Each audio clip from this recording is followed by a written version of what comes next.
I was standing in the doorway of her office, my heart hammering so hard I could hear it in my ears, watching Elena Martinez, my boss, my mentor, the woman I'd secretly loved for 3 years, check her reflection in the small mirror she kept in her desk drawer. She was wearing a black dress I'd never seen before, the kind that whispered elegance and expense, her dark hair swept up in a way that made her look like she belonged in a different world entirely. A world that didn't include fluorescent office lights and the faint smell of printer ink. A world that definitely didn't include me. She reached for her coat, and that's when the words tumbled out of my mouth, desperate and raw and completely unplanned, "You're not a French restaurant woman. Stay with me." If you've ever felt your heart break and soar at the same time, if you've ever loved someone you thought you could never have, then this story is for you. Stay until the end, because what happened next changed everything I thought I knew about love, courage, and taking risks. And if this story moves you, please hit that like button and subscribe to the channel. Your support means the world and helps us bring you more stories that touch the heart.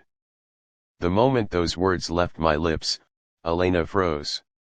Her hand was still on her coat, suspended in mid-air, and she turned to look at me with those deep brown eyes that had always seen right through every professional facade I'd ever constructed. For 3 years, I'd been her assistant project manager at Hartwell & Associates, an architectural firm in downtown Seattle where we designed buildings that would outlast us both.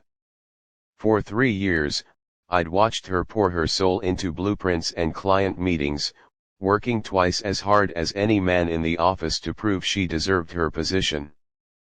For 3 years, I'd been in love with her, and she'd had no idea. "Excuse me," her voice was quiet, controlled, the same tone she used when a client made an unreasonable demand. But there was something else underneath it: surprise, maybe, or confusion. Her fingers slowly released the coat, letting it fall back onto the chair. I stepped into her office, my legs shaking but my resolve somehow solid. It was past 7 on a Friday evening, and the office was empty except for us. The Seattle skyline glittered through the floor-to-ceiling windows behind her desk, the Space Needle lit up against the darkening sky. I'd rehearsed this moment 1,000 times in my head, but never like this, never with her dressed for someone else. "You heard me," I said, and my voice came out steadier than I expected. "You're not a French restaurant woman, Elena. You're a food truck woman. You're late-night pizza after we finish a proposal. You're coffee at the diner on Pike Street where they know your order. You're real and brilliant, and you don't belong with some guy who thinks taking you to Le Petit Cochon makes him sophisticated." She stared at me for a long moment, and I watched emotions flicker across her face like shadows: shock, uncertainty, something that might have been hurt. "You don't know anything about who I'm meeting tonight," she said quietly. "His name is Richard Callaway. He's a real estate developer who came in last month to discuss the Morrison Tower project. He's 42, divorced, drives a Tesla, and thinks architecture is just about making buildings look expensive. I'd done my research, maybe too well, maybe in a way that bordered on obsessive. And he's wrong for you." Elena's expression shifted, and for the first time since I'd known her, she looked genuinely rattled. She moved around her desk, putting it between us like a barrier, her fingers gripping the edge. "David, this is completely inappropriate. I'm your boss. You're crossing a line." "I know," I interrupted. "I know I'm crossing every line. I know I could lose my job. I know this is probably the stupidest thing I've ever done. But I can't watch you walk out that door to be with someone who doesn't see you. Not really see you." The story of us began 3 years earlier, though Elena didn't know that's when it started for me. I'd been 26, fresh out of grad school with a master's in architecture and a mountain of student debt.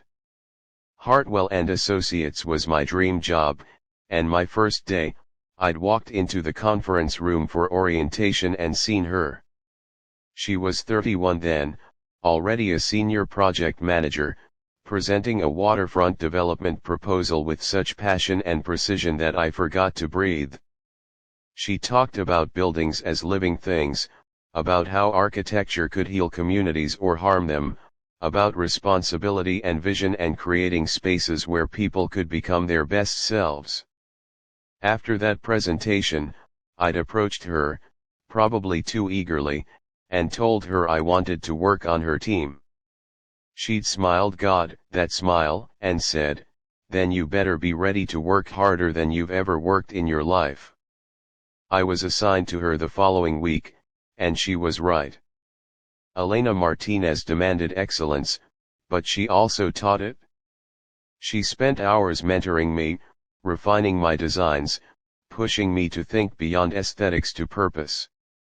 She saw potential in me that I didn't see in myself. But it wasn't just her brilliance that made me fall in love with her.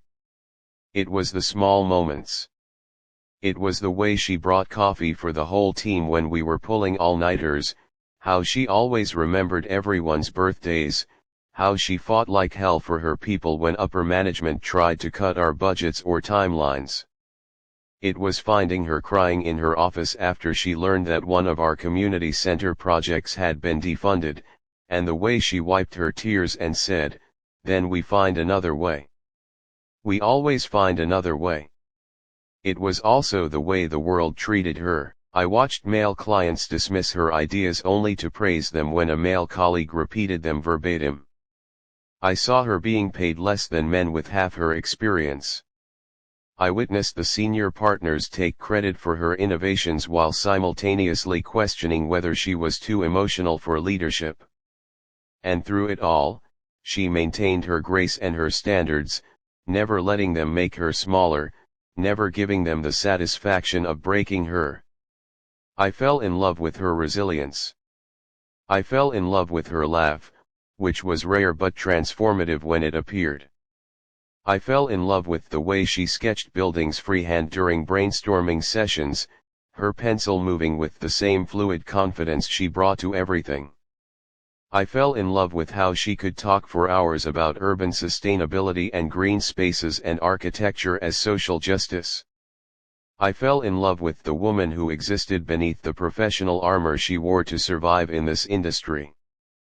But I never told her. How could I? She was my boss, 5 years older, completely out of my league in every way that mattered. So I stayed silent, content to be near her, to learn from her, to love her from a distance that felt safe even as it slowly killed me. Then Richard Calloway entered the picture 6 weeks ago, and everything changed. He was everything I wasn't: wealthy, established, connected. He came to the office to discuss a luxury high-rise project, and I watched him watch Elena during that first meeting. The way his eyes followed her around the conference room. The way he found excuses to meet with her privately. The way he started sending flowers to the office, expensive arrangements that seemed designed to announce his interest to everyone. Elena was flattered, I could tell. She was also wary, professional, keeping appropriate boundaries. But gradually, over weeks of his persistence, I saw her soften. She started smiling when his name appeared on her calendar. She stayed late on evenings when they had dinner meetings. She mentioned him casually in conversation, little details that suggested he was becoming part of her life. It gutted me. But what could I say? I had no claim to her. I'd never declared my feelings, never taken the risk.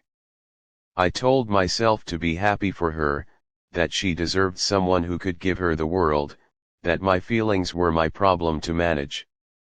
Then this afternoon, I'd overheard her on the phone with her sister, talking about tonight's date. He's taking me to Le Petit Cochon, she'd said, and there was excitement in her voice but also something else: nervousness, maybe, or uncertainty.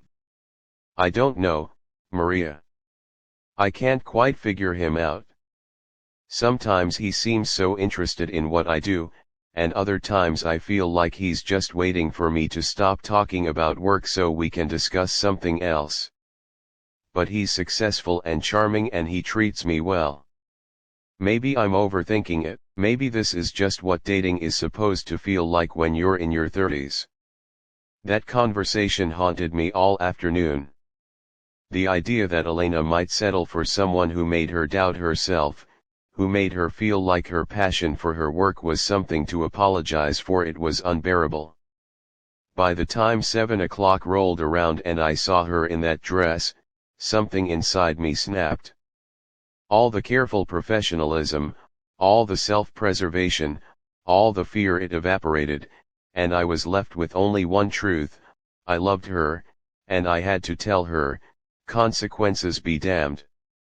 Now, standing in her office with that truth hanging between us, Elena looked at me with an expression I couldn't quite read. "David," she said slowly, "I don't understand what you want from me right now." "I want you to know that you're loved," I said, and my voice cracked on the word. "Not because you're beautiful, though you are.